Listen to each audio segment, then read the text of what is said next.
Welcome back to Tricky Thursday. I'm Trisha Camacho, owner of Creative Costume Academy, where it is my mission to help you learn the easy and fun way of pattern making and start using it right away. Today we're going to be focusing on sleeves because sleeves can be a little bit tricky sometimes, and there are many different kinds of sleeves.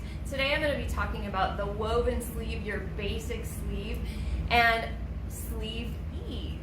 If you're new to sewing sleeves or new to sewing in general, you might not realize that most of the time when you sew a sleeve into something, the sleeve is actually slightly bigger than the armhole you're putting it into. The reason for that is so that it cups over the shoulder and sits quite nicely on the body. So there's a certain amount of, there's that really money spot of how much ease should be in the sleeve. And in pattern making, we have a process to figure out how much extra is in there, and if it's too much or too little, how do we make it fit the right way? So today I'm going to be walking you through how to figure out how much ease you have in your armhole. I'm going to take you over to the table and show you that process. And then if today this one will fit exactly how I want it to fit, but if you run into problems and you are walking your patterns and your sleeve ease is too much or too little, join us next week and I will be showing you how to adjust to add extra ease or take extra ease away so that you have that perfect fitting sleeve for your garment. So let's go over to the table. The proper sleeve for a basic woven sleeve, so one that doesn't have any fancy things going on, not a knit sleeve, but a basic woven sleeve, you will have extra space in this area of your sleeve. It should be between the amount of 1/2 inch to 1 inch max for a basic sleeve. If you get any more than that, then you're going to get the poofy gathered sleeve look, which maybe you're going for, but in this case we're going for a basic sleeve. If you get any less than that, then it might not cup enough and it could be tight across the cap. So I'm going to show you today how do you figure out how much extra space that you have in there. And I'm also using my little half-size sloper so that I can fit it easily on the camera. But if you are doing this to a full-size pattern, you want to make sure that you are following along the stitching line, not the seam allowance cut edge of the fabric. So if you have seam allowance on your pattern, make sure you know where that stitching line is without the seam allowance, and same on your sleeve. You can use this process if you are going to use a sleeve from a different pattern and you want to make sure it's going to work with this top pattern that you have, or you could do this if you're drafting your own sleeves and your own patterns. First thing I also want to mention is I usually make sure that the body fits nicely before I start messing with the sleeve. You want to make sure that you have a nice smooth armhole and all of that before you get into this. But then we have to essentially walk our sleeve to our armhole on our pattern. So I'm going to show you one at a time, and we'll go ahead and start with the front. So on a sleeve, if you're using one that's already purchased or already drafted, you're going to see a lot of times 1 notch to indicate the front and 2 notches to indicate the back. So that's how I know which one goes to which side. And I have an awl you see with me. I find this really handy for walking sleeves because we have this whole curve situation that we're dealing with and we're putting it into another curve.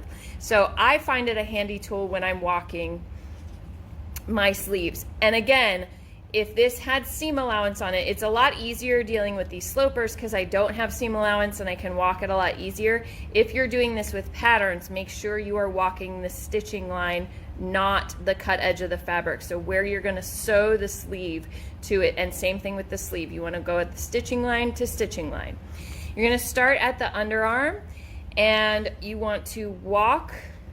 So here's where our awl comes in handy. I'm starting here and I'm walking along and you can see it starts to separate from the bodice. So if I just hold my awl there and swing it until it lines up again, then I'm good. I can see I can mark my front notch if this pattern has a different front notch, make sure it lines up with my sleeve.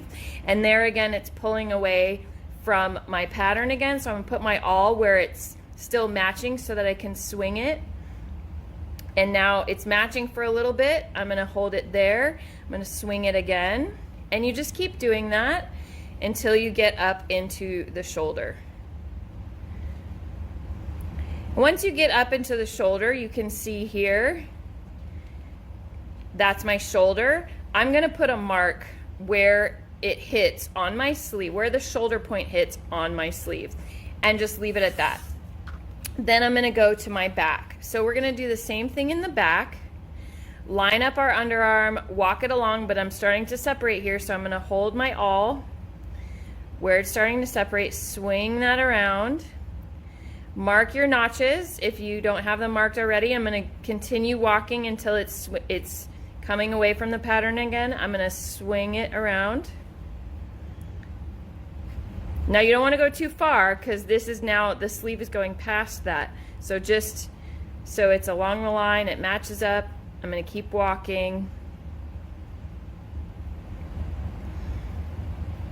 until I get up to my shoulder point, and you can see my shoulder point here, and I'm gonna mark where that hits on my sleeve. So now let's look at what we have. This space, so I have a notch, that's where my front shoulder was. I have a notch here, or a little mark, that's where my back shoulder was. So the space between these two marks is the amount of ease that I have on this sleeve when I walk it to my bodice. Now if I measure this between the two marks, that's 1, 2, 3/8 of an inch, and this is a half size pattern, so that's 3/4 of an inch. If this was a full size pattern, that fits into my 1/2 inch and inch measurement that I'm looking for. So that's a good amount of ease. I'm happy with that. And when I go to sew this, what you need to do is you would do gathering stitches along the cap so that you can draw that in to fit into your armhole. But you also want to give yourself a shoulder notch. So where you place your shoulder notch goes right in the middle of where you marked your two notches lining up with the bodice. So that middle mark is my now shoulder marking, and that will allow me to ease that little bit into this side and ease that little bit into this side. It's evenly distributed, and I know that my full sleeve is going to fit into what it should. I hope you found this helpful. Follow along next week to find out what you do in case you have too much or too little of ease in your sleeve cap, how you make